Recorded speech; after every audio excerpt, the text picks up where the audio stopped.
pour démarrer une nouvelle semaine de vlog. J'espère que vous allez bien, j'espère que vous avez passé un bon week-end. Le mien, oui, il fut bon, j'étais enfin pendant 2 jours consécutifs à la maison à ne rien faire et donc j'ai pu lire. Et franchement, ça m'a fait trop du bien. Mais je vous explique tout dans le précédent vlog, donc si vous voulez savoir ce que j'ai fait le week-end dernier et bien évidemment ce que j'ai lu, je vous invite donc à aller le voir. Je vous le mettrai comme d'habitude juste ici, donc n'hésitez pas à aller le voir après cette vidéo, hein, bien évidemment, pour voilà, avoir plus d'informations sur mes lectures du week-end. Sinon, écoutez, dans le dernier vlog, je vous avais laissé également sur un petit suspense, sur un petit cliffhanger, parce que je ne vous avais pas dévoilé le titre et l'auteur du livre que j'ai commencé dimanche soir. Donc je vais remédier à cela, hein, parce que vous avez attendu 1 semaine, vous avez bien été patient, et donc vous allez être récompensés. Le livre que j'ai donc sorti de ma palle, enfin de ma palle non, parce que c'est pas un livre qui était dans ma palle, c'est un livre que je lis dans le cadre du prix des pages de l'étrange pour le festival Étrange Grande qui se déroulera donc à Étange Grande, qui est une ville située entre Metz et le Luxembourg. Je vous ai déjà énormément parlé de ce festival l'année dernière et je remets le couvert cette année à nouveau parce que je fais également, je fais à nouveau partie donc des jurés pour décerner un prix et j'ai choisi comme l'année dernière donc le prix des pages de l'étrange. Je vous avais parlé dans mon précédent vlog du premier livre que j'avais lu dans ce cadre-là. Et donc ici, c'est le 2e livre que je lis pour ce prix. Et il s'agit donc d'un livre d'Antoine Renan et c'est La fille de Jonathan Baker. Alors, je vous disais dans le précédent vlog que j'avais pas hâte de commencer ce livre-là.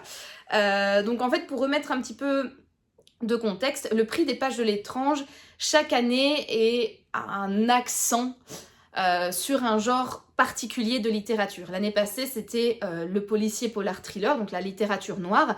Cette année, il y a également un petit focus sur la littérature noire, mais beaucoup plus sur tout ce qui est fantasy, fantastique, etc. Et donc, les livres qui composent ce prix, il y en a 6 en tout. Il y en avait un que j'avais très envie de lire, qui est donc un thriller, c'est Shorgignac, donc de Ophélie Cohen, que je vous ai présenté dans le précédent vlog, et le seul autre thriller dans la liste, c'est donc La fille de Jonathan Baker de Antoine Renan. Sauf que, bien que ce soit un thriller, c'était parmi les 6 bouquins de ce prix, c'était celui que j'avais le moins envie de lire, parce que autant les autres, c'est des genres dont je ne suis pas extrêmement friande, ou voilà, c'est des genres que je ne lis pas beaucoup. On va être dans de la science-fiction, de la fantasy, etc. Donc c'est pas vraiment mon dada. Moi, mon dada, c'est les thrillers policiers polars, littérature noire. Et pourtant, l'un des seuls en tout cas qui coche cette case, c'était celui que j'avais le moins envie de lire. Et donc c'est pour ça que j'avais un petit peu traîné des pieds pour le lire, voilà. En fait, Antoine Renan, j'avais déjà lu l'un de ses livres. J'avais lu L'Empathie. Et j'avais détesté. J'avais détesté, mais à un point où je suis arrivée à la fin du bouquin. Hein. Je l'ai lu en entier. Mais j'avais pas aimé, je trouvais que rien n'allait dans ce livre. Vraiment, je trouvais que c'était malsain, plus. On ne pouvait pas tourner une page sans qu'il y ait un personnage qui se fasse VIOLE. On parlait de ça tout le temps dans le roman, mais d'une manière pas... pas pour dénoncer, pas pour... voilà, je trouvais que c'était véritablement malsain de mettre ce VIOL à toutes les pages, à tous les personnages, je trouvais que c'était malsain, mais plus. Et en plus, le roman, je trouvais que c'était un enchaînement. Alors, attendez, je réfléchis à mon vocabulaire pour ne pas choquer non plus, mais un enchaînement de choses qui n'étaient pas crédibles, mais vraiment, où j'étais là, mais comment c'est possible de croire que son histoire soit totalement réaliste quand on écrit cette histoire comme ça, quand on décrit ces personnages comme ça, quand on fait des actions comme ça, quand on décrit des scènes comme ça, Non, pour moi, c'était totalement à côté de la réalité. C'était un roman Enfin, c'est vraiment le mauvais film hollywoodien, quoi. Le film à sensation, mais qui en fait trop. Et en fait, trop de sensations tue la sensation. Le méchant, c'était le cliché du méchant inarrêtable, qui est totalement... qui est au fait de tout ce que la police fait. Et donc, du coup, elle arrive à déjouer les plans de la police. C'est un méchant qui est véritablement le... Ouais, comment dire, le méchant inarrêtable, quoi, qui est méchant parce qu'il est méchant, qui est capable de prouesses surhumaines, qui déjoue tous les plans de la police, qui, enfin bref, totalement pas crédible, vraiment. Et j'avais détesté ce livre. Je vous en parlerai un peu plus en détail, je vais pas trop m'étaler dessus, bien que j'en ai déjà parlé pendant un certain petit bout de temps. Mais en fait, j'ai prévu de faire une vidéo. Donc je vous avais fait une vidéo avant YouTube, 5 romans que j'ai adorés. Et j'aimerais bien continuer en fait cette saga de avant YouTube. J'ai déjà écrit le scénario de deux d'entre elles, pardon. Il faut juste que je trouve le temps, ou en tout cas que je prenne le temps de filmer. Et dans ces 2 scénarios, il y a 5 livres que j'ai détestés. Et forcément, spoiler alerte, un petit teasing, l'empathie sera dedans, donc voilà, je vais pas trop m'étaler là-dessus, mais le fait est que c'était un roman que j'avais détesté, et j'ai une amie, Sophie, du compte Instagram Les Épilogues de So, qui est ma copine de book club, elle a lu un autre livre d'Antoine Renan, et pareil, elle avait trouvé que c'était pas du tout crédible, elle avait pas non plus aimé, elle était quand même relativement proche de mon avis pour l'empathie, donc du coup, franchement, moi, Antoine Renan, c'est un auteur du coup que je n'ai pas envie de lire, quoi. Je n'ai lu qu'un seul livre de lui, je pense qu'il en a écrit 4 jusqu'à présent, mais vu mon expérience avec l'empathie et vu l'expérience de Sophie avec un autre roman dont je me souviens plus du tout du titre, je vous le mettrai juste ici pour votre bonne information, mais voilà, donc c'est vraiment un auteur vers lequel je n'ai pas envie de me pencher, d'autant plus que les avis à propos de ce roman, c'est pas du jojo, quoi. C'est pas du joli. J'en entends beaucoup de mal. Ou en tout cas, l'avis que j'avais de l'empathie, c'est exactement les mêmes que les personnes qui ont lu La fille de Jonathan Baker. Elles me disent exactement la même chose que... Donc, mon avis sur l'empathie, c'est copier-coller sur La fille de Jonathan Baker, quoi. Plus ou moins, bien évidemment. Il y a des choses qui diffèrent, mais en tout cas, la majorité... de mon avis sur l'empathie peut être applicable apparemment à ce roman-ci. Et donc du coup, voilà pourquoi je traînais des pieds, bien que ce soit un thriller. C'est un auteur qui m'a déçue. Alors, je me suis dit, voilà, tu n'as lu qu'un seul livre de lui, il t'a déçu. Le reste des bouquins, ce n'est pas toi qui les as lus, c'est d'autres personnes, donc... Pour faire preuve d'objectivité, vas-y, plonge-toi dans ce roman en toute... comment dire, bonne scientifique, enfin je suis pas scientifique, mais essayez de ne pas avoir d'a priori par rapport à ce roman, essayez d'être totalement objective et donc dire, voilà, on fait un fresh restart, on redémarre le tout, on oublie ce qui s'est passé avant et on redémarre sur des bonnes bases avec un bon sentiment, une bonne énergie, des bonnes vibes, etc. Et on lit ce livre comme n'importe quel livre et on essaye de prendre du plaisir. Alors j'ai pas des masses lues depuis dimanche, donc on est mardi aujourd'hui à l'heure où j'ouvre le vlog. Hier lundi j'étais en congé, j'avais autre chose à faire, autre chose à penser, c'était pas une journée très agréable non plus. Donc voilà, niveau lecture, même en essayant de faire un fresh restart, j'avais pas forcément envie de m'y replonger, quoi. Si vous voyez ce que je veux dire, j'ai préféré changer mes idées en faisant autre chose que en me plongeant dans ce livre-là. Donc il y a quand même un petit peu, voilà, cette idée de je n'aime pas cet auteur, je n'aime pas ses romans, qui a un petit peu la dent dure, mais j'essaye de rester objective, de me plonger dans ce livre de manière totalement détachée en me disant, voilà, prenons le livre comme ce qu'il est et essayons de laisser nos a priori de côté. Je suis donc à la page, le livre vient de se mettre en veille. Je suis à la page 32, m'apprend ma Kindle. J'ai lu pas grand chose du coup. Attendez, je vais aller voir, retour à la page 32. J'ai lu 6% du livre. Je me suis arrêtée en plein milieu d'un chapitre hier soir. J'avais pas le courage d'aller jusqu'au bout. Oh, je suis mauvaise. Franchement, oui, j'avoue, j'y mets pas beaucoup du mien. Je m'excuse. Je suis vraiment désolée, je n'y mets pas beaucoup du mien. Mais hier soir en allant dormir, j'avais commencé un chapitre. Et j'en avais marre, après je pense 3 ou 4 pages, et du coup j'ai préféré aller dormir que que de le continuer, alors que d'habitude, je termine toujours mon chapitre avant d'aller dormir. Bon, bref, je suis mauvaise, allez. Soyons de nouveau professionnels, c'est peut-être plus agréable, mais bon, voilà. J'en suis à la page 32. Sinon, de quoi ça parle, en fait, la fille de Jonathan Baker? Alors, je sais pas trop, parce que là où j'en suis, j'avoue que j'ai un peu du mal à faire un résumé, mais de ce que je comprends, en fait, donc on a Jonathan Baker, qui est un tueur en série, qui avait un modus operandi assez particulier, qui a été arrêté et qui est en prison. Sauf que des meurtres vont de nouveau avoir lieu avec le même modus operandi alors que Jonathan Baker est toujours en prison. Et donc va se poser la question, est-ce un copycat ou est-ce que Jonathan Baker ne faisait pas partie d'un réseau de tueurs en série, qui aiment bien les enfants, si vous voyez ce que je veux dire. D'après ce que j'ai compris, c'est dans ce sens-là que s'orienter les crimes de Jonathan Baker. Et on va suivre en fait, donc il y a le prologue et puis ensuite il y a la première partie du bouquin, où à la première partie du bouquin on va suivre, alors je sais plus comment elle s'appelle, la fille de Jonathan Baker, et je suppose que avec ces nouveaux crimes qui vont qui vont être commis selon le modus operandi de son père qui est en prison, je suppose que la police ou en tout cas les enquêteurs vont s'orienter vers elle pour essayer de savoir si son père ne faisait pas partie d'un réseau ou voilà. Alors je sais pas si ce résumé sera toujours d'actualité dans quelques rushs ou au plus j'avance dans le livre, mais je n'ai pas lu assez pour vous en dire plus et pour être vraiment affirmative quant à mon résumé. Je sais qu'il y a des meurtres qui se répètent avec le modus operandi de Jonathan Baker qui est enfermé en prison.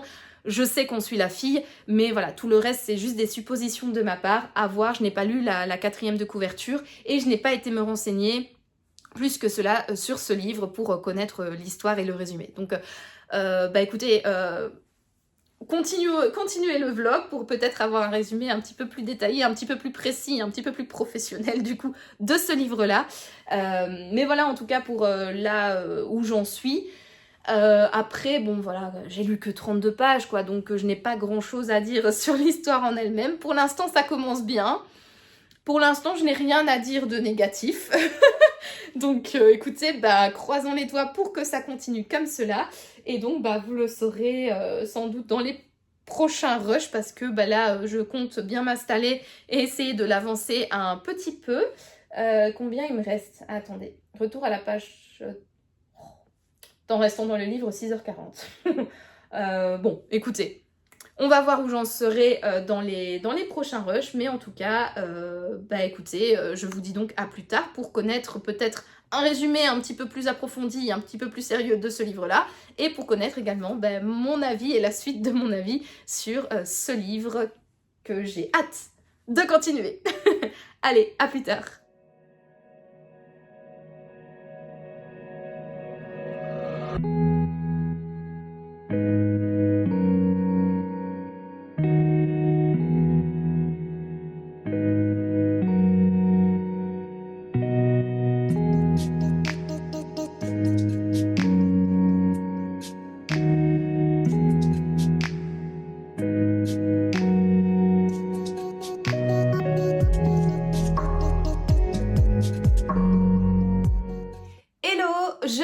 Nous sommes aujourd'hui le jeudi 17 juillet et comme convenu, je viens vous faire un petit update lecture sur La fille de Jonathan Baker de Antoine Renan. Alors je sais que dans mon premier rush, je n'étais pas très enjouée à l'idée de lire ce bouquin, je le sais très bien. Comme je l'ai dit, j'étais un petit peu mauvaise. J'en suis à la page 246, j'ai lu environ 53% du bouquin. Et franchement... je m'attendais à pire. Alors, c'est pas non plus... je ne passe pas du noir au tout blanc non plus. Je ne fais pas non plus un virage à 180 degrés concernant mon avis, mon engouement, etc. C'est mieux, je trouve, que l'empathie. Je trouve au niveau des thématiques, au niveau de l'histoire, au niveau de ce qui est raconté, c'est beaucoup moins malaisant que dans l'empathie. On aborde les choses sans ce côté répéter les violences sexuelles, tout ça, toutes les pages. Donc voilà, là on est vachement éloigné du côté très malsain de l'empathie. En revanche, je trouve... Voilà, je pense que ça, c'est un très très bon résumé de ce que je pense pour l'instant de ce livre. En fait, ça va. Au niveau de l'histoire, je trouve ça assez intéressant. Je trouve que la thématique, ouais, c'est cool. Donc, je vous avais fait un résumé dans le précédent rush. Donc, je vous avais dit qu'en fait, donc Jonathan Baker était un tueur en série qui avait été arrêté et donc emprisonné à perpétuité. Et sa fille, en fait, donc la fille de Jonathan Baker, qui s'appelle Jessica, je crois, si je ne dis pas de bêtises. Ah, mince, j'ai encore fait une bêtise sur mon Kindle. Ah, j'étais à la page 246. Attendez, j'y retourne. Ah, zut, j'ai fait des bêtises. Mais bon, bref, tant pis. Donc oui, sa fille s'appelle Jessica, oui, c'est bien ça. Yop, voilà, je remets la couverture. J'ai malheureusement cliqué sur rester ici au lieu de retour à la page 264, je pense, quelque chose comme ça. Bref, c'est pas grave, moi et la Kindle, vous savez. Ce qui est hyper drôle, petite parenthèse qui n'a rien à voir, mais ce qui est hyper drôle, c'est que quand je suis toute seule, pas face à la caméra, je m'en sors hyper bien avec ma Kindle parce que bon, je suis pas non plus teuteux, je suis quand même née dans les années 90, période MSN, début des GSM, tout ça, donc la technologie, ça me connaît quand même, hein. Je ne suis que trentenaire, hein, n'empêche. Et pourtant, à chaque fois que je prends la caméra et que j'utilise ma Kindle, j'ai l'air d'une mamie, j'ai l'air d'avoir 80 ans, j'ai l'air de ne pas savoir utiliser la technologie. C'est horrible l'image que je donne de moi-même sur les réseaux sociaux, et en l'occurrence sur YouTube. Enfin, bref, parenthèse fermée sur mes aptitudes technologiques. Donc la fille de Jonathan Baker, en fait, Jessica, à l'époque où son père a été arrêté, elle avait 12 ans. Et dans l'instruction, dans l'enquête, etc., on a appris qu'elle avait joué un rôle quand même relativement important dans tous les crimes commis par son père. Donc des crimes, des assassinats, et on comprend que les crimes flirtent avec des crimes de personnes qui aiment les enfants, pour ne pas dire les mots sur YouTube. Et voilà, et en fait, elle, donc, elle a été forcément interrogée par la police. Alors, on aussi, en tant que lecteur, on ne sait pas trop si elle était vraiment... Enfin, on sait qu'elle était active dans le modus operandi de son papa, mais en fait, on ne sait pas trop non plus son implication. On ne sait pas trop, en tant que lecteur, ce qu'elle savait. Et à quel point elle était impliquée, toutes les informations, etc. Parce que ce qu'on apprend dans le livre, c'est qu'en fait, elle a été interrogée par la police. Elle a dit certaines choses, elle a avoué certaines choses, puis ensuite elle s'est rétractée, puis elle a dit qu'elle savait, puis elle a dit qu'elle savait pas, etc. Quand on suit Jessica, elle nous dit que, enfin elle explique dans le bouquin que en gros c'était la police qui lui avait soutiré des informations, qui l'avait forcé à faire des aveux, qui l'avait orienté sur certaines informations à sortir, etc. C'est clair qu'elle avait 12 ans et apparemment elle aurait été véritablement maltraitée par la police, ce qui fait que elle savait plus trop ce qu'elle disait et apparemment elle aurait dit des choses pour faire plaisir à la police, puis elle serait revenue sur son témoignage, etc. Donc le rôle de Jessica, ce qu'elle sait, voilà, sa connaissance par rapport à toute l'amplitude de l'enquête autour de son père, ça reste un petit peu flou pour le spectateur. Mais là, au début du livre, il y a eu un meurtre qui a été commis avec le même modus operandi que son père faisait. Et forcément, étant donné que la victime habitait tout près de Jessica Baker, la police, la gendarmerie va s'intéresser à elle, va l'interroger, et forcément ça va être un petit peu la suspecte numéro 1 dans cette enquête, parce que voilà, elle était là quand son père avait tué les gens, etc. Elle était pas mal impliquée. Et puis aussi, comme elle n'a pas tout dit à la police, qui reste quand même une certaine zone d'ombre, on ne sait pas si son père agissait seul en tant qu'adulte ou s'il faisait partie d'un réseau, s'il avait des complices, etc. Parce que pareil, Jessica était restée quand même relativement floue, elle avait dit des choses, puis elle s'était rétractée, enfin bref. Voilà. Et donc, le fait qu'elle soit de nouveau sous la lumière des projecteurs alors qu'elle avait réussi à refaire sa vie en dehors de cette enquête, enfin de l'enquête principale sur son papa, elle va de nouveau être mise sous les feux des projecteurs, et des personnes, des familles des victimes des crimes de Jonathan Baker vont retrouver sa trace, vont un petit peu la harceler, vont lui demander de dire ce qu'elle sait à la police, de dire où sont cachés les corps, etc. Et on sent qu'il y a plein de non-dits en fait autour de la première enquête sur les crimes de Jonathan Baker. Donc voilà un petit peu pour le résumé. Donc effectivement la police ne va pas s'intéresser à elle pour avoir des informations, mais va également la suspecter. Enfin voilà, on sent qu'elle a un rôle véritablement central dans l'ancienne enquête et dans la nouvelle enquête, et on ne sait pas trop également, est-ce qu'elle est toute blanche, est-ce qu'elle est toute noire, est-ce qu'elle est grise plutôt tirée envers le noir, est-ce qu'elle est grise plutôt tirée envers le blanc. Enfin voilà, son rôle et son implication restent relativement floues. Je trouve que cette thématique donc de suivre en fait la fille d'un tueur en série, de suivre son quotidien, d'apprendre tout ce qu'elle a dû faire pour se réinsérer dans la société, le poids également de cette responsabilité ou de cette culpabilité, ou en tout cas le poids de son histoire familiale qu'elle porte depuis sa plus petite adolescence, quoi, jusqu'à maintenant. On l'a su maintenant, c'est 20 ans plus tard, il me semble, elle doit avoir début trentaine, à peu près mon âge. En fait, je trouve que c'est une thématique hyper intéressante à aborder. Je trouve que c'est chouette à suivre. C'est vrai que dans les thrillers que je lis majoritairement, on suit soit les méchants, soit les victimes. Mais c'est vrai qu'un petit peu les personnes qui subissent les dommages collatéraux, comme par exemple la famille des victimes ou la famille des meurtriers, des méchants, voilà, des histoires. C'est vrai que je n'ai pas trop l'habitude de lire ça. Et donc ici, d'être plongée aux côtés de la fille d'un tueur en série qui avait fait des meurtres... entourant les enfants, voilà. Je trouve ça hyper intéressant comme thématique. Mais en fait, l'histoire en elle-même, je trouve qu'elle casse pas trois pattes à un canard. Là, je vous l'ai dit, je suis à 53% du livre, page 264, quelque chose comme ça. Donc le roman fait 464. Je vous l'ai dit, voilà. En fait, je suis à 53% du livre, donc j'ai dépassé la moitié. J'ai déjà lu une bonne partie du bouquin. Je m'ennuie un peu en fait. Je trouve que les thématiques sont pas inintéressantes, mais je sais pas, je trouve ça un peu long, je trouve ça un peu lent. Je trouve aussi qu'il y a certains passages qui sont pas trop crédibles. Enfin, j'ai un peu du mal à croire à certaines choses. Il y a vraiment des réactions que je ne trouve pas du tout naturelles. Il y a vraiment des moments où je me dis, mais est-ce que vraiment quelqu'un réagirait comme ça? Enfin... Voilà, je me pose un petit peu des questions. Je laisse sa chance au produit. Je laisse véritablement sa chance au livre. J'essaye véritablement de m'enlever de la tête que, voilà, Antoine Renan a écrit un roman que je n'ai pas aimé et d'autres romans que certaines personnes de mon entourage n'ont pas aimé. J'essaye d'enlever tous les clichés que j'ai autour de lui de ma tête. Pour l'instant, ça fonctionne, mais pas au point de... Voilà, je ne trouve pas que ce livre soit incroyable.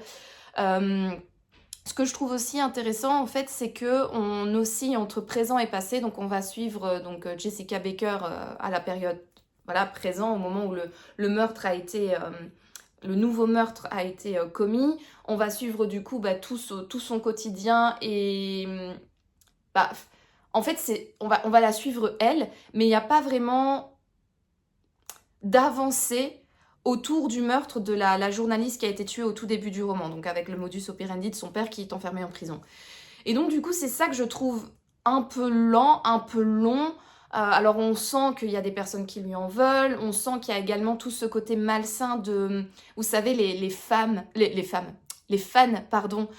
tueurs en série. Donc on va apprendre que Jonathan Baker s'est remarié en prison. On va aussi apprendre qu'il y a toute une fan page, une fan base de Jessica Baker sur Facebook, des personnes qui la vénèrent, des personnes qui la suivent, qui sont totalement fans d'elle. Ça aussi, je trouve que c'est hyper intéressant comme thématique. Mais je trouve, je sais pas, qu'il manque un petit peu de peps au niveau de cette histoire au présent. Je trouve véritablement que... il se passe des choses, j'espère en tout cas que c'est un petit peu le terreau duquel va germer ensuite un arbre hyper grand et hyper puissant qui va faire waouh, comme c'est beau, comme c'est bien, comme c'est ceci, cela. Mais pour l'instant, à 53% du livre, je trouve que l'histoire au présent n'a...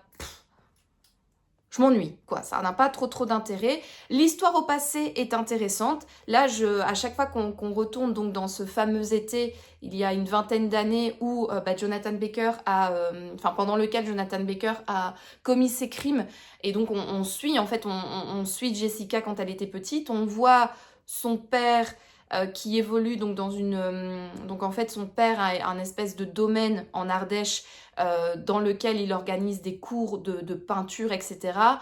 L'ambiance est très hippie. Les gens qui sont sur le domaine, qui suivent les cours du père de Jessica, c'est un peu des personnes borderline qui se droguent, qui volent, qui font des coups qui ne sont pas très légaux, qui ne sont pas très net. Enfin, voilà, c'est une ambiance véritablement chelou qu'il y a sur ce camp. Et donc on suit cette petite Jessica qui a 12 ans, qui évolue dans ce milieu. Et on voit donc qu'elle aide son papa à mener les victimes au domaine, mais on sent qu'il y a quelque chose de chelou, on se doute de ce qui se passe vu qu'on suit l'histoire au présent, mais voilà, on est toujours avec la petite Jessica qui aide son père, mais qui ne sait pas trop ce qui se passe, et voilà, c'est assez flou, c'est une ambiance assez tendue, c'est intéressant. Franchement, je trouve que la partie au passé est beaucoup plus intéressante que la partie contemporaine, mais je commence à sentir un petit essoufflement. Enfin, je veux dire, voilà, il y a un intérêt, ça a l'air d'être bien, la tension monte, on se pose des questions, mais il faut que là, il y ait un élément qui décolle pour que je puisse en fait rester accrochée, attentive et sous tension pour les 47 prochains pourcents du bouquin. Donc voilà, un avis pour l'instant à 53% du bouquin, un petit peu en demi-teinte, beaucoup plus positif que ce que j'aurais cru, vraiment. Mais voilà, je reste encore entre le cul entre deux chaises, pour parler un petit peu vulgairement. Je trouve qu'il y a des bons éléments, mais pour l'instant, je trouve ça pas ouf. J'attends de voir, j'attends de continuer. J'espère qu'il y aura un élément déclencheur, que dans cette seconde partie du bouquin, il va y avoir un nouveau souffle, un nouvel élan qui va être donné à l'intrigue, parce que là, pour l'instant, je m'ennuie un petit peu. Mais voilà, je laisse sa chance au produit, et donc je reviendrai vous voir plus tard dans la semaine pour vous donner la suite de cet avis lecture, voire potentiellement un avis final. On verra, stay tuned, comme j'aime à le dire. Allez, à plus tard!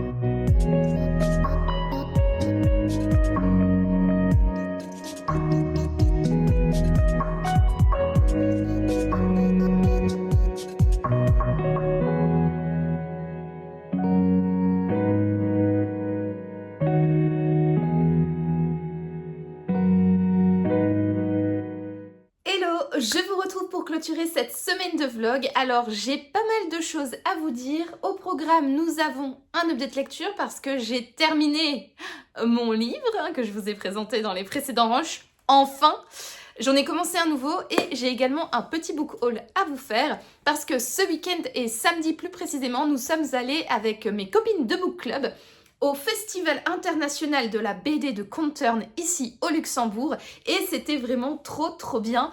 Je vous en ai parlé l'année dernière de ce festival, donc c'est l'un des plus grands festivals de BD européens apparemment, donc qui se déroule ici au Luxembourg dans un village qui est à l'est de Luxembourgville.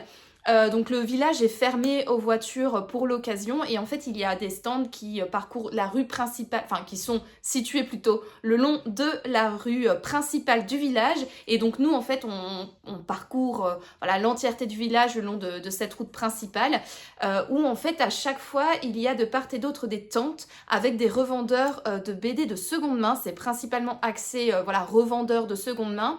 Et si vous voulez avoir des livres neufs, là à ce moment-là, il faut vraiment tout traverser le village, aller jusqu'au hall sportif. Et à l'intérieur de ce haul sportif, il y a des auteurs en dédicace et la possibilité d'acheter des BD neuves, mais principalement des BD autour des personnes, des auteurs, des dessinateurs, des scénaristes qui sont présents lors du festival. Mais donc c'est majoritairement axé du coup sur la seconde main. Mais c'est quand même cool, je trouve que vraiment que l'ambiance est hyper sympa. Là, malheureusement pour cette édition-ci, il a beaucoup plu, pardon, samedi et également dimanche, donc forcément les stands qui étaient situés à l'extérieur ont fermé les tentes, comment on appelle, les petites tonnelles un petit peu plus tôt. Et c'est vrai que ça donne pas trop envie de flâner et de regarder ce que les différents revendeurs ont. Mais bon, c'était quand même sympa. On y est allé pour midi et demi, quelque chose comme ça. Et on a pu profiter d'une bonne heure pour pouvoir aller voir les différents exposants. Alors vous le savez, moi, je ne suis pas adepte de la seconde main. C'est vrai que voilà, j'ai vraiment du mal à me tourner vers la seconde main. Je préfère acheter des livres neufs. Mais il y a quand même des livres que j'achète en seconde main. Et je vous en avais présenté plusieurs il y a quelques vlogs de cela. C'est des BD que l'on ne trouve pas en neuf, qui ne sont plus édités. Et j'en ai trouvé 3 pour mon plus grand bonheur. Donc mine de rien, même si... Voilà, je ne suis pas... c'est très difficile pour moi d'aller vers l'occasion. J'ai quand même pu trouver mon plaisir. Et les 3 BD que je me suis offertes, c'est du coup la suite de ma collection de Quick et Flupk. Donc c'est 2 garnements bruxellois qui ont été inventés et mis en scène par Hergé. Donc là, j'ai pris avec moi Catastrophe, Pardon Madame et Tout va bien, qui sont respectivement, donc Tout va bien c'est le 3e tome, Pardon Madame c'est le 5, 6, le 7e, et Catastrophe c'est le 9e. Voilà, donc ça me fait 7 BD en tout de cette collection sur 12 il me semble. Ouais, sur 12. Voilà, la collection entière. Et donc moi j'ai déjà toute cette première rangée, chacun son tour, Pardon Madame et Catastrophe. Et donc il me manque ces 5 BD là du coup vu que j'en ai 7. Donc voilà, donc ma collection s'agrandit pour mon plus grand bonheur. En plus je les ai trouvés quand même en assez bon état. Franchement, et pour un prix je trouve totalement honnête, parce que mes autres BD, les 4 premières que je vous avais présentées, je les avais achetées sur la Fnac Belgique, mais dans leur partie seconde main. Donc il y avait différents revendeurs, il y avait un revendeur en Suisse, il y avait Momox, la Bourse aux livres ou quelque chose comme ça, enfin je ne sais plus, mais en tout cas c'était différents revendeurs. Il y en avait 2 français et 1 suisse, il me semble. Je sais plutôt, enfin bref, c'est pas très important. Mais en tout cas, voilà, je les avais achetés sur ce site-là et je trouvais que leur prix était quand même cher. D'autant plus que moi, je vais toujours vers... quand on achète sur la Fnac en occasion, il y a différentes catégories. Il y a au niveau de l'état abîmé, satisfaisant, bien et très bien, ou excellent même. Je pense qu'il y a 5 catégories, enfin bref, vous voyez, un peu différents degrés d'état au niveau de la BD. Et c'est vrai que moi, je n'achète jamais en dessous de très bien, voire parfait, parce que...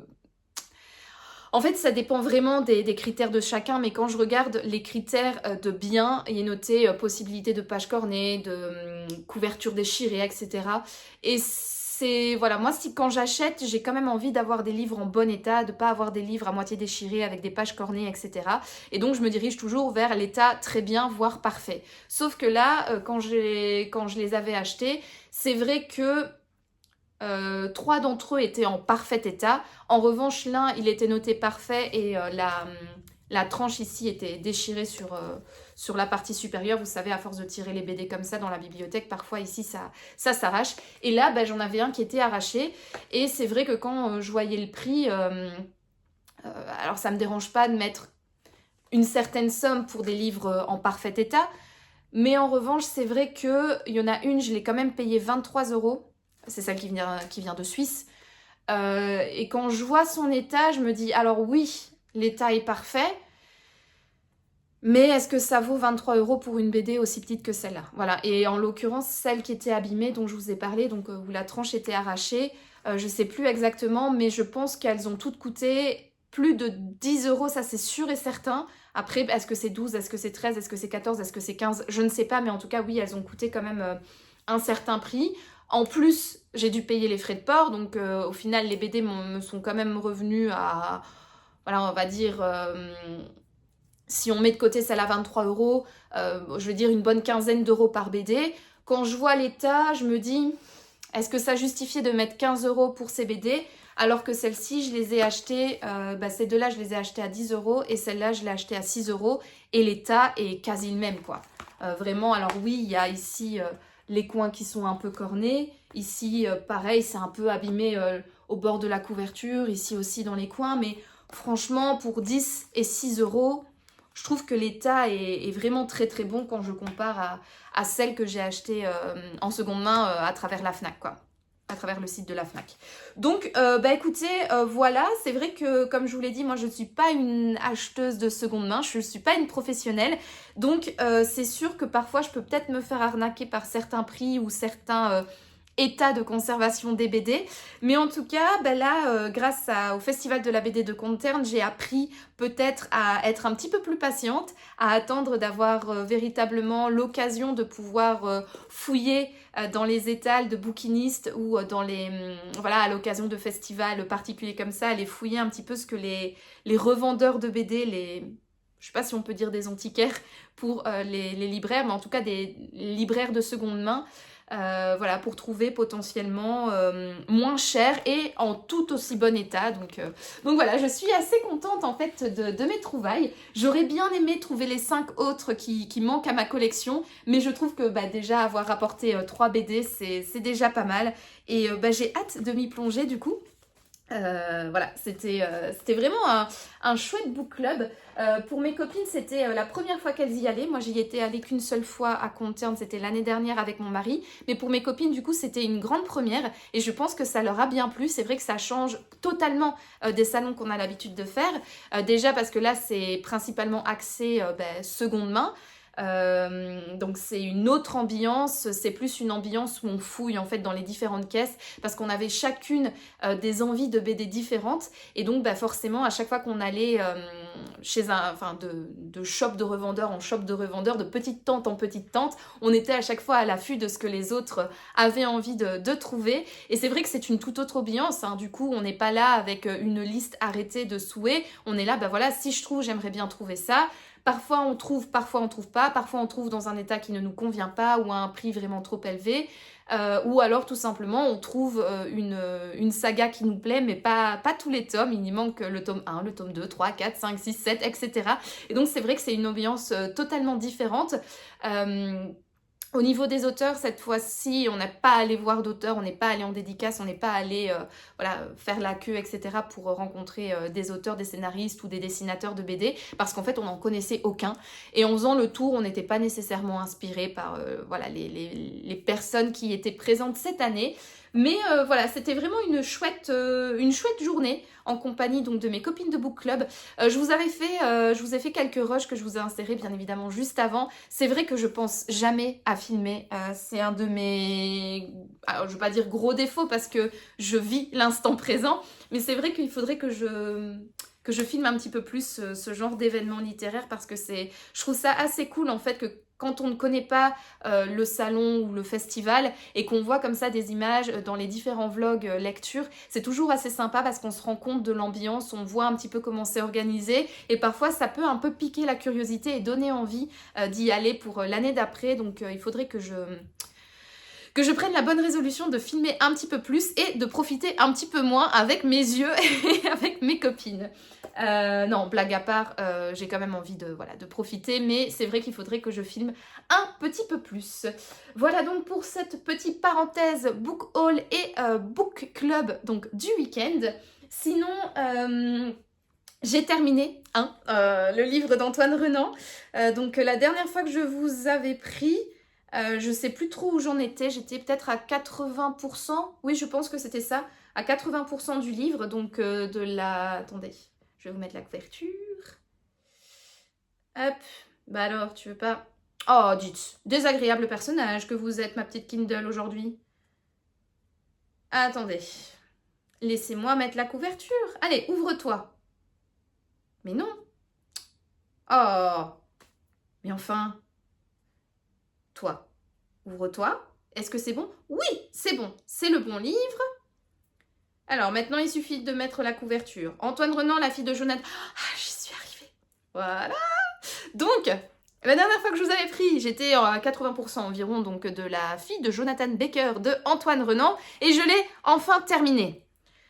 Pour mon plus grand plaisir, parce que, c'est pas Jojo, à mon avis. Franchement, j'ai pas trouvé ce livre terrible.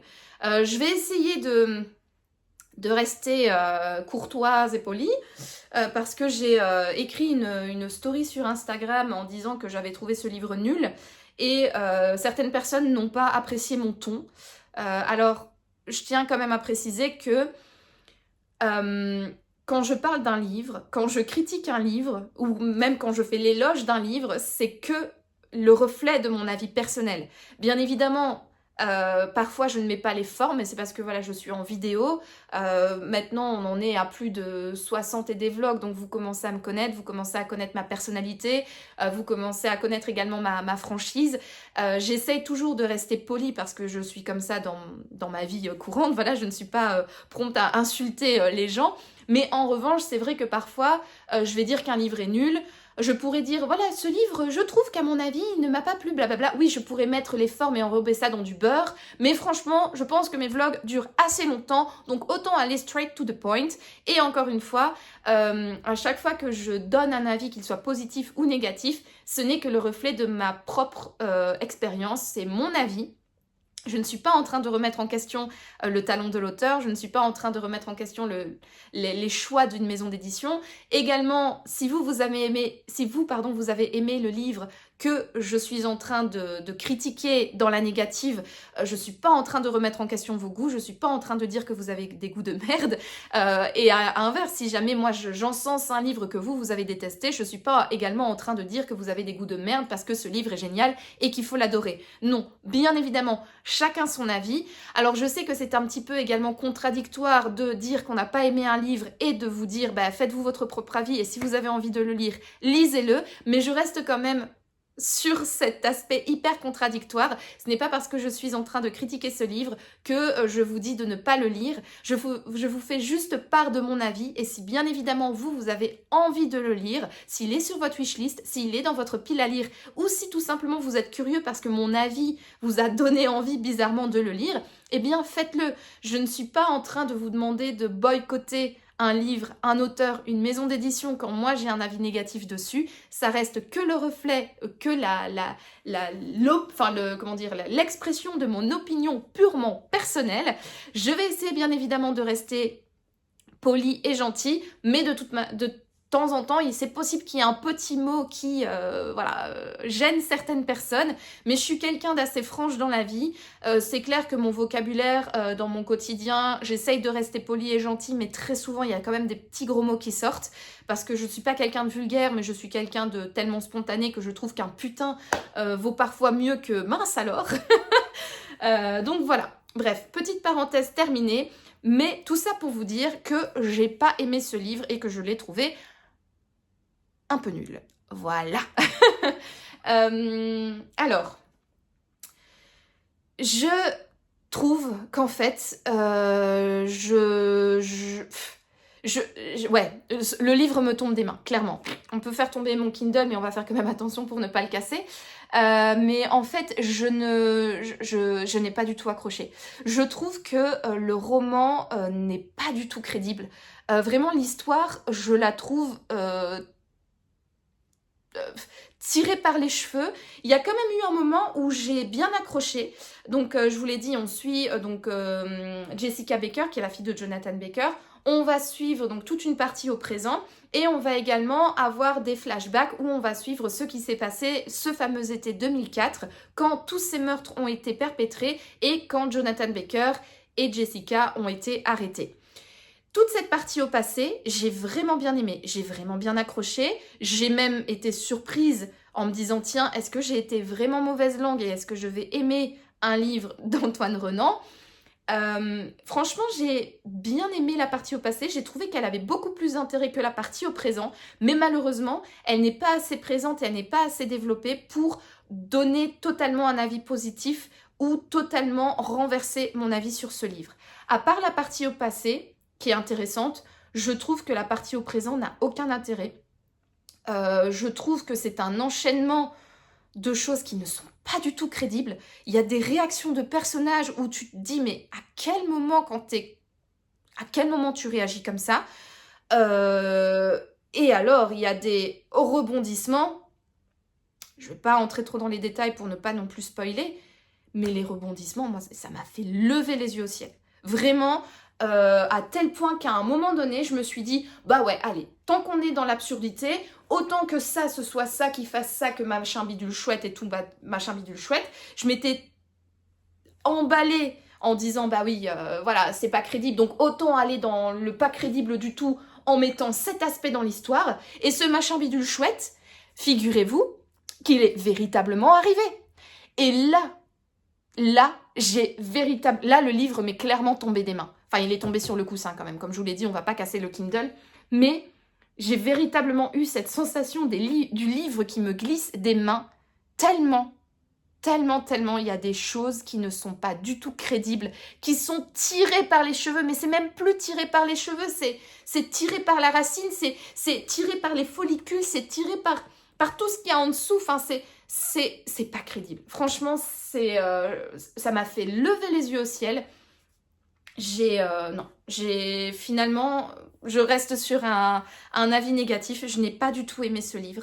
En plus, il y a une question qui est soulevée au tout début, qui plane en fait un petit peu tout le long du roman. Et cette question, finalement, à la fin, on ne reçoit pas du tout la réponse. On a un oui, peut-être que, mais peut-être que aussi non. Et là, je ne vois pas pourquoi baser tout son récit sur une question, baser tout son récit sur un suspense, si à la fin tu ne réponds pas à ce suspense, que tu ne donnes pas des clés de réponse, des éléments de réponse, et que le lecteur termine avec autant de questions qu'il a commencé le bouquin. Vraiment une perte de temps. À quoi ça sert de faire ça? Voilà, franchement, je vais pas m'éterniser plus. Je pense que j'en ai assez parlé dans ce vlog, mais pour moi, vraiment, ce livre n'a aucun intérêt. Désolée, franchement, désolée, mais pour moi, non. Ça ne l'a pas du tout fait. Alors, il y a quand même un point positif, il faut le dire, à ce roman, c'est que j'ai trouvé que ce n'était pas écrit avec les pieds. Le compliment avec quand même une tournure un peu négative. Non, franchement, j'ai trouvé que ce roman était bien écrit. Alors, ce n'est pas non plus de la grande littérature, hein, mais j'ai trouvé que c'était bien écrit, qu'il y avait un côté quand même assez addictif, parce que mine de rien, je l'ai quand même lu assez rapidement. J'avais envie d'y retourner, j'avais envie de savoir quoi, et une fois que j'étais lancée dans ce livre, à part que l'histoire était totalement absurde, en tout cas tirée par les cheveux, je trouve, j'étais quand même bien au niveau de la lecture, au niveau du texte, au niveau de l'enchaînement des phrases, etc. Je trouvais que c'était bien écrit. Et finalement, je l'ai quand même lu vite. Voilà, malgré mon avis négatif à son sujet, j'ai trouvé que c'était un livre qui se dévorait. Voilà, paradoxalement, je n'ai pas aimé l'histoire, mais la manière dont elle est racontée a totalement fait le taf avec moi. Et je trouve ça véritablement dommage parce que, du coup, c'est un auteur qui a quand même un talent d'écriture certain. Donc, voilà, dommage que l'histoire ne l'a pas fait avec moi. Mais voilà, donc voilà finalement pour mon avis final de La fille de Jonathan Baker. Je dois dire que j'ai été quand même surprise en un sens parce que c'est vrai que j'y allais avec de la mauvaise volonté, j'y allais vraiment à reculons et finalement je trouve que ce n'est pas aussi pire que prévu. J'ai trouvé que c'était une lecture agréable, juste voilà. L'histoire et la manière dont elle est déroulée plutôt, l'enchaînement des faits et les personnages, ça n'a pas du tout accroché avec moi. Mais bon, voilà, c'est comme ça. On ne peut pas tout aimer dans la vie et voilà. Donc encore une fois, je le répète, mais ce n'est que mon avis. Si vous avez envie, vous, de découvrir ce livre, de lire ce livre, allez-y. Hein, je ne le vous conseille pas autant que je vous conseillerais Le Chuchoteur de Donato Carisi, par exemple. Mais voilà, je ne veux pas que vous boycottez un auteur et un livre parce que moi, j'ai eu un avis négatif. Chacun son avis, bien évidemment. Les goûts et les couleurs, ça ne se discute pas. Il y en a pour tout et pour tout le monde. Et en tout cas, bien que j'ai eu des échanges un peu désagréables avec certaines personnes qui m'ont reproché mon ton un petit peu catégorique sur Instagram. J'ai eu en revanche beaucoup plus de discussions hyper passionnantes avec des personnes qui avaient adoré ce livre, qui adorent Antoine Renan, qui adorent ses livres, qui ont même adoré l'empathie. Et ça, je trouve que c'est la richesse des réseaux sociaux et c'est vraiment à ce moment-là que j'aime aussi discuter des bouquins. C'est quand on a des avis complètement opposés sur un livre que moi j'aime ou que je n'aime pas et que l'autre personne aime ou n'aime pas, hein, bien évidemment. C'est dans les deux sens. Mais j'adore discuter avec les personnes, voilà, quand on a des avis opposés. Et là, en l'occurrence, j'ai eu des conversations hyper enrichissantes à propos de La fille de Jonathan Baker, avec des personnes donc, qui avaient adoré ce livre, pour qui c'était même un coup de cœur. Et voilà, et on a pu bien discuter sur pourquoi moi je trouvais certaines choses pas du tout crédibles, pourquoi eux, ça a totalement fait le taf avec eux. Voilà, on a bien discuté et c'est vrai que... voilà, je peux comprendre en fait pourquoi certaines personnes aiment ce livre-là, même si, voilà, avec moi, ça ne l'a pas fait. Voilà donc pour mon avis final sur ce livre-là et maintenant on va clore véritablement cette parenthèse. En plus, j'ai chaud et je ferme les fenêtres parce que sinon il va y avoir du bruit, mais je commence à fondre sur place, donc je vais vite terminer de clôturer ce vlog en vous présentant ma lecture en cours.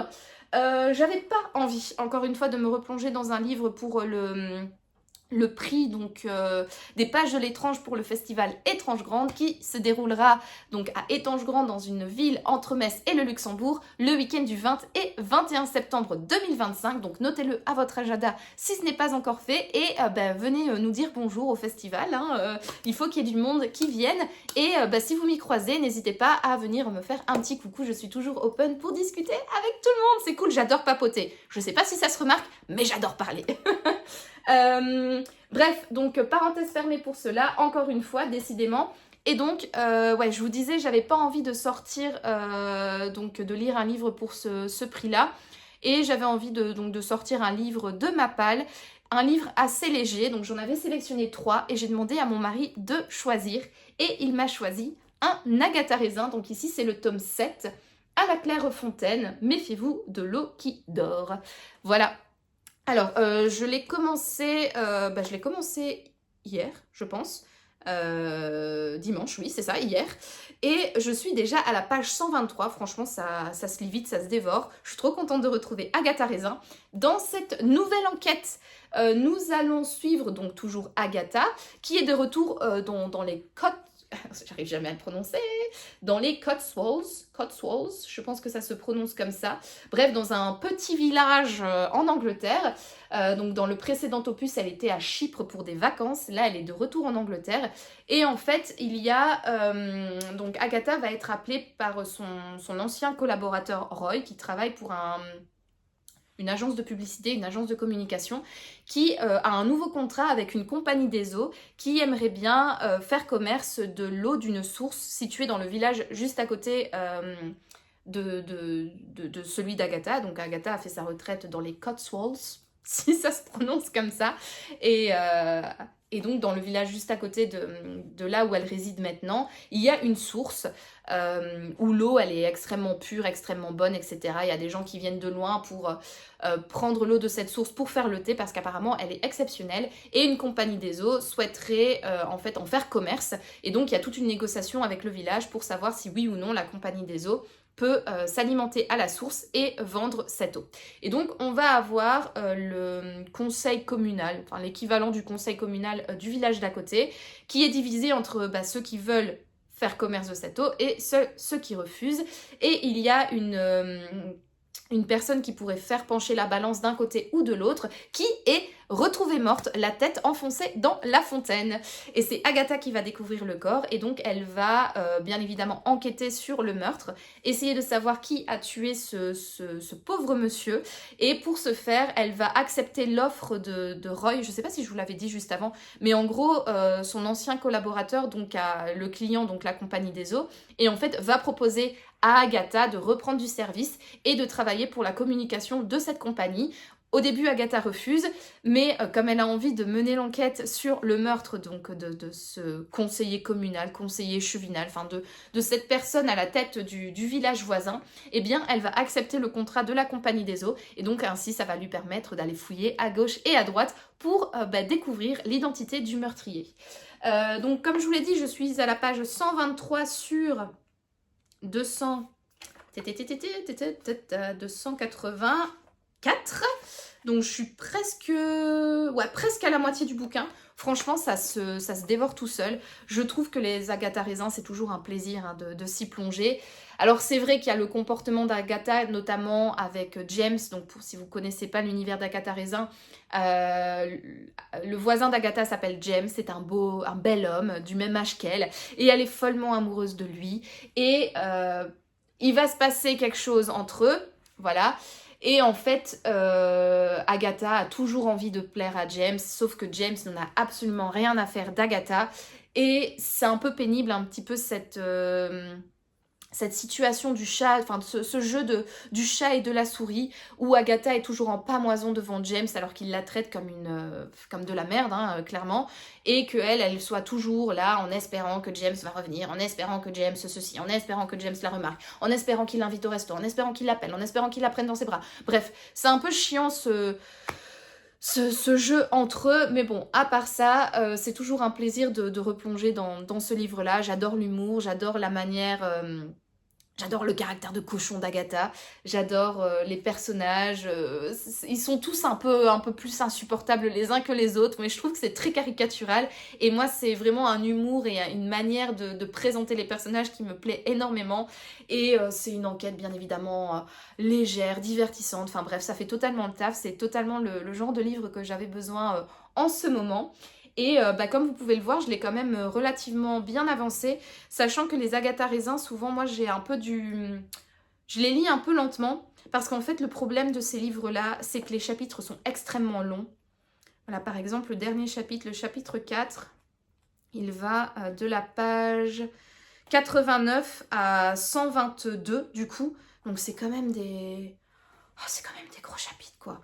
Et franchement, ça, à lire dans le bus le matin, bah t'arrives pas à terminer le chapitre avant d'arriver à ton arrêt. Le soir, bah pareil. Puis ensuite, enfin le soir, je veux dire au trajet du retour, pareil. Et puis le soir, quand tu te mets dans ton lit, parfois t'as pas envie de lire 20 pages, t'as tes yeux qui se ferment juste avant. Donc c'est souvent pour ça que les Agatha Raisin, je les lis assez lentement parce que les chapitres sont vachement longs. Moi, je préfère les livres aux chapitres très très courts qui s'enchaînent hyper rapidement.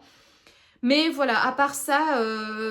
on peut pas nier que ça fait plaisir hein, de retourner dans un de ces romans. C'est frais, c'est divertissant et c'est plein de suspense. Et franchement, là, je me laisse porter. J'essaye pas de deviner qui est le meurtrier. En tout cas, pour l'instant, hein, peut-être que ce soir et demain, je viendrai vous dire que bah, voilà, j'ai déjà mes petites idées quant à l'identité du meurtrier et que je mets en route mes petites cellules grises et mon nez de fin limier pour essayer de découvrir le coupable avant Agatha Raisin.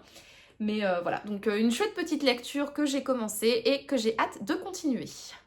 Et voilà, c'est là-dessus que je clôture cette semaine de vlog. Je vous remercie d'avoir regardé cette vidéo. Si elle vous a plu, n'hésitez pas à me mettre un petit pouce bleu ainsi qu'un commentaire pour me dire ce que vous en avez pensé. Et si vous avez lu les différents livres que je vous ai présentés dans ce vlog, n'hésitez pas également à me dire ce que vous en avez pensé. Est-ce que vous aimez bien les livres d'Antoine Renan? Est-ce que vous avez aimé La fille de Jonathan Baker? Franchement, je suis toujours ouverte à la discussion, donc n'hésitez pas. Et si vous voulez également me soutenir, n'hésitez pas à vous abonner à la chaîne si ce n'est pas encore fait. Et en attendant de vous retrouver dans le prochain vlog, je vous souhaite de passer, comme d'habitude, une excellente journée, une excellente soirée ou une excellente nuit, peu importe. Et je vous dis à bientôt, je fais n'importe quoi. Et je vous dis à bientôt pour de nouvelles aventures livresques. Ciao!